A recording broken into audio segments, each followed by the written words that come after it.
भाग 22 ग्रिंडेलवाल्ड का भूला हुआ कोना, द फॉरगॉटन कॉर्नर। स्विस किसान ने उन्हें जिस कस्बे में छोड़ा वो उम्मीद से कहीं ज्यादा छोटा और अलग था। गांव का नाम था एडलवाइस। एडलवाइस ये ऊंचे पहाड़ों के बीच एक घाटी में बसा था, जहां पत्थर के पुराने घर थे और गलियां बहुत संकरी थीं। जैसे ही ट्रक रुका, राघव ने उतरने की कोशिश की, लेकिन उसके पैर डगमगा गए। उसकी छिपी हुई प्राण ऊर्जा, बायो एनर्जी अनलॉक होने की वजह से उसका शरीर पूरी तरह निचोड़ चुका था। हम पहुंच गए, किसान ने टूटी फूटी अंग्रेजी में कहा। यहाँ डॉक्टर हैंस हैं, वो आपकी मदद करेंगे। लेकिन याद रखना, यहाँ से बाहर जाने का रास्ता अभी बंद है। गांव के छोटे से क्लिनिक में उन्हें ले जाया गया। डॉक्टर हैंस एक बूढ़े आदमी थे जिनकी आंखों में एक अजीब सी चमक थी। उन्होंने अनन्या के पैर का इलाज किया, रोहित और रहमत की पट्टियां की और सिमरन को दवा दी। डॉक्टर, मुझे अपने देश बात करनी है, राघव ने कमजोर आवाज में कहा। यहाँ फोन कहाँ मिलेगा? डॉक्टर हैंस ने खिड़की के बाहर इशारा किया। बेटा, ऊपर पहाड़ों पर जो बिजली का टावर था वो कल के तूफान में गिर गया है। न बिजली है न नेटवर्क। हम दुनिया से पूरी तरह कट चुके हैं। अगले 10 दिनों तक यहाँ से कोई बाहर नहीं जा सकता और न कोई सिग्नल अंदर आ सकता है। ये सुनकर सबके चेहरे पर हवाइयां उड़ने लगी। वे सुरक्षित तो थे, लेकिन एक ऐसी जगह कैद थे जहां से वे किसी को खबर नहीं कर सकते थे। भाग 23 गांव का सन्नाटा और बदलता राघव। गांव के लोगों ने उन्हें एक पुराने गेस्ट हाउस में ठहराया। वहां कोई हीटर नहीं था, सिर्फ पुरानी लकड़ी की चिमनियां थीं। राघव को एक अलग कमरे में रखा गया क्योंकि उसे तेज बुखार था। असल में वो बुखार नहीं था, बल्कि उसके शरीर के अंदर की एडेनियन सेल्यूलर रिस्ट्रक्चरिंग हो रही थी। उसकी कोशिकाएं उस नई गर्मी को सोख रही थीं। रात के वक्त रोहित राघव के कमरे में आया। भाई, तू कैसा है? तुझे बहुत पसीना आ रहा है। राघव ने देखा कि उसके हाथ अभी भी हल्के सुनहरे चमक रहे थे। उसने तुरंत कंबल ओढ़ लिया। मैं ठीक हूं रोहित, बस थकान है। यार राघव, रोहित उसके पास बैठकर बोला, उस गुफा में मुझे नहीं पता क्या हुआ, लेकिन मुझे ऐसा लगा जैसे तूने हमें बचाया है। और अब यहां भी तू इतना शांत है जैसे तुझे पता हो कि क्या होने वाला है। राघव ने कुछ नहीं कहा। वो रोहित को ये नहीं बता सकता था कि इस वक्त उसे अपने कानों में हजारों मील दूर गिरते हुए बर्फ के टुकड़ों की आवाज सुनाई दे रही है। उसकी सुनने और महसूस करने की शक्ति कई गुना बढ़ गई थी। भाग 24 गांव का रहस्य, the secret of the valley. 2 दिन बीत गए। अनन्या अब बैसाखी के सहारे चलने लगी थी। वे सब गेस्ट हाउस के हॉल में बैठे थे। मुझे यहाँ कुछ अजीब लग रहा है, सिमरन ने धीरे से कहा। तुमने गौर किया? इस गांव में कोई जवान आदमी नहीं है, सिर्फ बूढ़े लोग और बच्चे हैं। रहमत ने बिस्किट चबाते हुए कहा। हो सकता है सब काम करने शहर गए हों। नहीं रहमत, अनन्या ने वकील के दिमाग से सोचा। डॉक्टर हैंस ने कहा था कि रास्ता 10 दिन से बंद है और यहाँ के लोग राघव को ऐसे देखते हैं जैसे वो उसे जानते हों। तभी राघव कमरे से बाहर आया। वो अब पहले से ज्यादा ताकतवर दिख रहा था। उसकी चाल में एक अलग आत्मविश्वास था। हमें यहां से निकलना होगा, राघव ने सीधे कहा। लेकिन कैसे? रास्ता तो बंद है, रहमत ने पूछा। रास्ता बंद नहीं किया गया है, राघव ने खिड़की से दूर पहाड़ों की ओर देखते हुए कहा। उसकी नई आंखों ने देख लिया था कि पहाड़ों पर जो बर्फ गिरी थी उसे साफ करने की कोशिश भी नहीं की गई थी। हमें यहां रोका जा रहा है। भाग 25 आग और पहचान, फायर एंड आइडेंटिटी। उसी रात गांव के बीचों बीच एक उत्सव जैसा माहौल बना। गांव के मुखिया, एक कड़क आवाज वाले बुजुर्ग, उनके पास आए। आज रात हमारे पूर्वजों का दिन है। आप लोग मेहमान हैं, हमारे साथ शामिल हों, मुखिया ने कहा। उत्सव के दौरान एक बड़ी आग जलाई गई। सब लोग नाच रहे थे। अचानक पास के एक लकड़ी के अस्तबल स्टेबल में आग लग गई, शायद किसी मशाल की चिंगारी से। अंदर कुछ घोड़े फंसे थे और चिल्ला रहे थे। गांव वाले बाल्टियां लेकर दौड़े, लेकिन आग बेकाबू थी। रोहित और रहमत मदद के लिए भागे, लेकिन राघव खड़ा रहा। उसने अपनी बंद मुट्ठियों को देखा। उसे महसूस हो रहा था कि उसके अंदर की ऊर्जा बाहर आने के लिए तड़प रही है। एक छोटा बच्चा अस्तबल के अंदर फंसा रह गया था। उसकी मां चिल्ला रही थी। राघव अब और खुद को नहीं रोक सका। वह आग की लपटों के बीच दौड़ गया। राघव, पागल है क्या? वापस आ, रोहित चिल्लाया। राघव अस्तबल के अंदर पहुंचा। चारों तरफ आग थी। जैसे ही एक जलती हुई लकड़ी राघव पर गिरने वाली थी, राघव ने अनजाने में अपना हाथ ऊपर किया। उसकी हथेलियों से एक नारंगी शील्ड, एनर्जी शील्ड निकली, जिसने आग को पीछे धकेल दिया। राघव खुद हैरान था। उसने बच्चे को उठाया और बाहर की ओर भागा, लेकिन बाहर निकलने का रास्ता भारी मलबे से बंद हो चुका था। राघव ने अपनी पूरी ताकत अपनी मुट्ठी में जमा की। उसकी नसें फिर से लाल सुनहरी चमकने लगी। उसने दीवार पर एक घूंसा मारा। धड़ाक! लकड़ी की मोटी दीवार कागज की तरह फट गई। राघव बच्चे को लेकर बाहर निकला। सब स्तब्ध थे। गांव वाले घुटनों पर बैठ गए और अजीब भाषा में प्रार्थना करने लगे।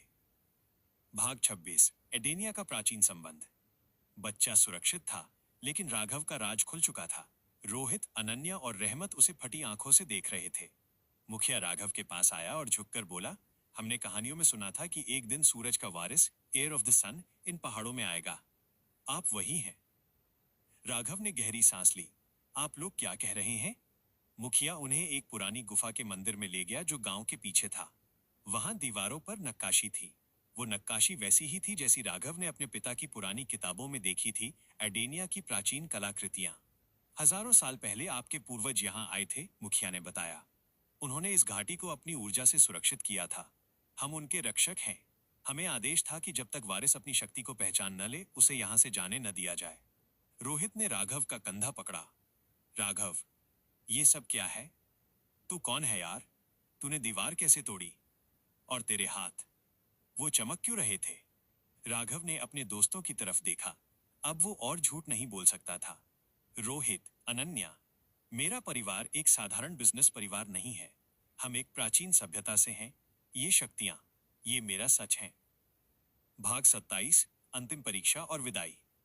गांव वालों के पास एक पुराना रेडियो ट्रांसमीटर था जो सिर्फ एडेनियन ऊर्जा से चल सकता था।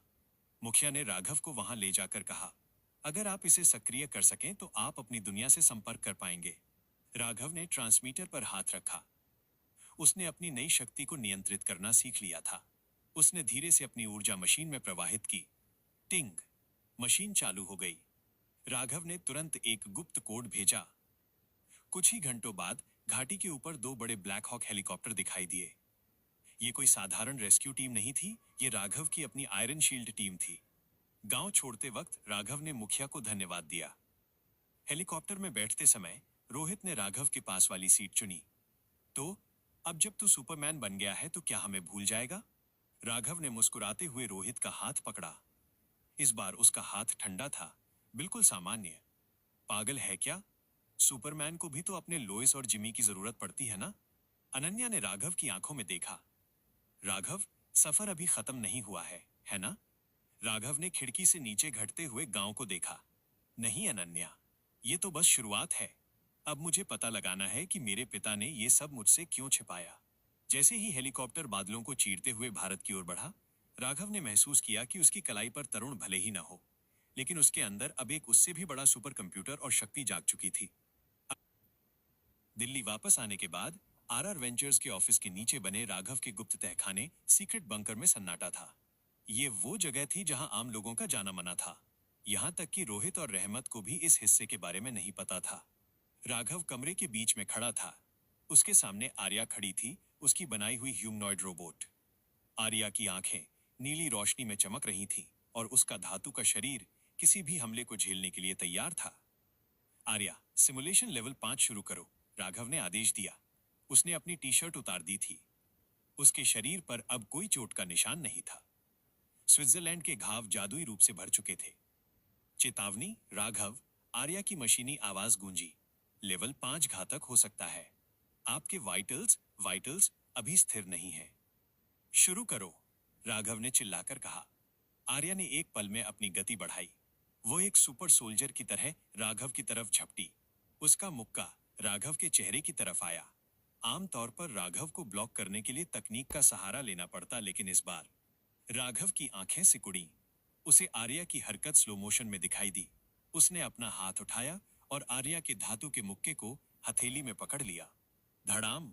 टकराव की आवाज गूंजी, लेकिन राघव अपनी जगह से 1 इंच भी नहीं हिला। अगला वार, राघव ने कहा।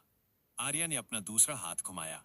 राघव ने झुककर वार बचाया और आर्या के पेट चासीस पर एक हल्का सा मुक्का मारा। उसने जानबूझकर ताकत कम रखी थी, लेकिन जैसे ही उसका हाथ आर्या से छुआ, उसकी नसों में वही सुनहरी लाल रोशनी दौड़ी। कड़क! आर्या का टाइटेनियम से बना बाहरी कवच पिघलने लगा और वो 10 फीट दूर जाकर दीवार से टकराई। सिस्टम डैमेज, आर्या ने लड़खड़ाते हुए कहा। चेतावनी, अत्यधिक तापमान का पता चला। Heat level 800 degree Celsius. Raghav ने घबराकर अपने हाथ देखे। उसकी हथेलियों से अभी भी भाप निकल रही थी। हे भगवान, राघव ने हांफते हुए कहा। मैंने उसे छूकर पिघला दिया, बिना किसी गैजेट के। राघव ने पास पड़ी पानी की बोतल उठाई और एक घूंट पिया। पानी उसके गले से नीचे उतरते ही भाप बन गया। मैं क्या बन गया हूं? उसने आईने में खुद को देखा। भाग 29, झूठ का जाल, वेब ऑफ लाइज। अगले दिन कॉलेज में सब कुछ सामान्य दिखने का नाटक चल रहा था। स्विट्जरलैंड की घटना को उन्होंने बर्फानी तूफान में फंसना और किस्मत से बचना बताकर दबा दिया था। कैंटीन में रोहित, रहमत, अनन्या और राघव बैठे थे। भाई, सच बता रहा हूं, रोहित समोसा खाते हुए बोला। उस गुफा में मैंने कुछ देखा था। तू चमक रहा था राघव, जैसे कोई ट्यूबलाइट हो। राघव का दिल जोर से धड़का, लेकिन चेहरा शांत रहा। उसने हंसते हुए कहा, रोहित, हाइपोथर्मिया, ठंड में दिमाग मति भ्रम, हेलुसिनेट करने लगता है। तुझे रोशनी दिखी होगी क्योंकि तू मरने वाला था। अनन्या राघव को गौर से देख रही थी। उसकी वकील वाली नजरें कुछ ढूंढ रही थीं। राघव, अनन्या ने पूछा, स्विट्जरलैंड के उस गांव में तुमने उस दीवार को कैसे तोड़ा, और वो लोग तुम्हें वारिस क्यों कह रहे थे? राघव ने पहले से तैयार किया हुआ झूठ बोला। अनन्या, मेरे परदादा एक बहुत बड़े योगी थे। उस गांव के लोग उसी संप्रदाय को मानते हैं। शायद उन्होंने मुझे पहचान लिया। और रही बात दीवार की, तो वो लकड़ी जली हुई और कमजोर थी। एड्रेनलिन के जोश में मैंने धक्का दिया और वो टूट गई। रहमत ने सिर हिलाया।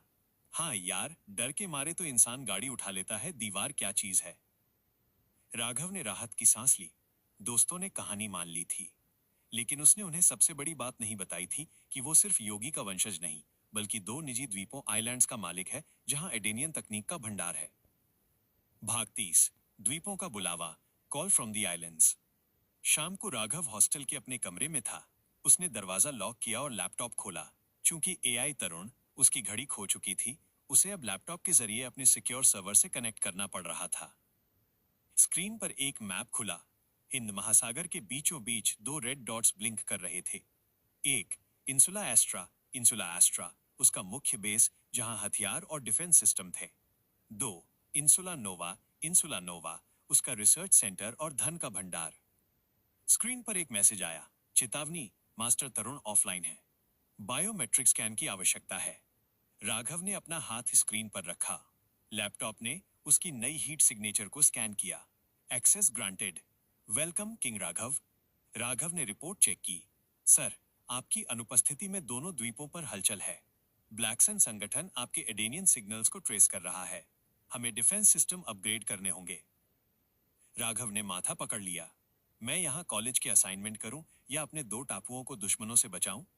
उसे इन द्वीपों पर जाना था, लेकिन अगर वो गायब हुआ तो अनन्या और रोहित को शक हो जाएगा। तभी रोहित ने दरवाजा खटखटाया। ओए राघव, बाहर आ, फुटबॉल मैच है।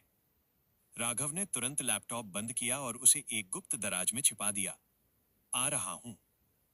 भाग 31, मैदान में बेकाबू ताकत। कॉलेज के मैदान पर फुटबॉल मैच चल रहा था। आरआर वेंचर्स की टीम, राघव, रोहित, रहमत वर्सेस सीनियर टीम। मैच बहुत आक्रामक था। सीनियर टीम का कैप्टन कबीर जानबूझकर रोहित को धक्का दे रहा था। देखकर खेल बच्चे, वरना हड्डी टूट जाएगी, कबीर ने रोहित को गिराते हुए कहा। राघव दूर खड़ा ये देख रहा था। उसे गुस्सा आने लगा। जैसे ही गुस्सा बढ़ा, उसकी हथेलियां गर्म होने लगीं। अगले ही पल गेंद राघव के पास आई। कबीर उसे रोकने के लिए सामने आया। राघव ने सोचा, सिर्फ हल्का सा किक मारूंगा, लेकिन उसे अपनी नई ताकत का अंदाजा नहीं था। उसने गेंद को किक मारी। बूम! गेंद गोली की रफ्तार से निकली।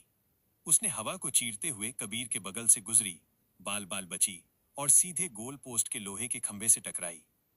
लोहे का खंभा गेंद की टक्कर से टेढ़ा, बेंड हो गया और गेंद फट गई। पूरा मैदान सन्नाटे में आ गया।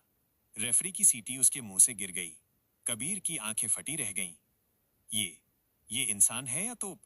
रोहित दौड़कर राघव के पास आया। भाई, तूने लोहे का खंभा टेढ़ा कर दिया। तू क्या खा रहा है आजकल? राघव ने घबराकर अपना पैर पीछे खींचा। उसने देखा कि उसके जूते का तलवा सोल घर्षण, फ्रिक्शन और गर्मी से थोड़ा पिघल गया था। वो खंभा पहले से ही खराब था, राघव ने हकलाते हुए बहाना बनाया। और गेंद की क्वालिटी भी खराब थी। अनन्या जो किनारे पर खड़ी थी ने अपनी नोटबुक बंद की। उसे अब पक्का यकीन हो गया था, राघव कुछ बहुत बड़ा छिपा रहा है। कमजोर दीवार और खराब खंभा सिर्फ इत्तेफाक नहीं हो सकते। भाग 32, आर्या का नया रूप। उस रात राघव वापस अपने गुप्त तहखाने में गया। उसे अपनी ताकत को कंट्रोल करने के लिए एक सूट चाहिए था। आर्या, राघव ने कहा, मेरा पुराना फैंटम सूट अब काम नहीं करेगा। वो मेरी बॉडी हीट से पिघल जाएगा। आर्या, जिसका एक हाथ अभी भी रिपेयर हो रहा था, बोली, तारांकन सुझाव, एडेनियन नैनो फाइबर का उपयोग करें जो इंसुला नोवा के गोदाम में है, लेकिन उसे यहां लाने में 3 दिन लगेंगे। मंगा लो, राघव ने कहा। और एक बात, मुझे तरुण का बैकअप चाहिए। क्या हम उसे रिकवर कर सकते हैं? नकारात्मक आर्या ने जवाब दिया। तरुण का कोर उस घड़ी में था जो स्विस आल्प्स की खाई में है। लेकिन लेकिन क्या? लेकिन तरुण का एक पुराना वर्जन, प्रोटोकॉल, एक आपके दूसरे द्वीप इंसुला एस्ट्रा के सर्वर पर है। अगर आप वहां जाएं तो उसे डाउनलोड कर सकते हैं। राघव ने राहत की सांस ली। कम से कम उसका एआई साथी वापस आ सकता है। तभी राघव के फोन पर एक अनजान नंबर से मैसेज आया। उसने फोन चेक किया। मैसेज में एक फोटो थी, स्विट्जरलैंड की उस गुफा की धुंधली फोटो जिसमें राघव के हाथ चमक रहे थे। नीचे लिखा था, हमें पता है तुम कौन हो, एडेनियन। तुम्हारे दोनों द्वीप अब सुरक्षित नहीं हैं। हम आ रहे हैं। Minus black sun. राघव की मुट्ठियां फिर से गर्म होने लगी। उसने फोन को इतनी जोर से भींचा कि स्क्रीन चटक गई। तो तुम्हें लगता है तुम मेरे घर आइलैंड्स में घुस सकते हो? राघव ने ठंडी मुस्कान के साथ कहा। आर्या, तैयार हो जाओ। लगता है कॉलेज से सिक लीव लेने का वक्त आ गया है।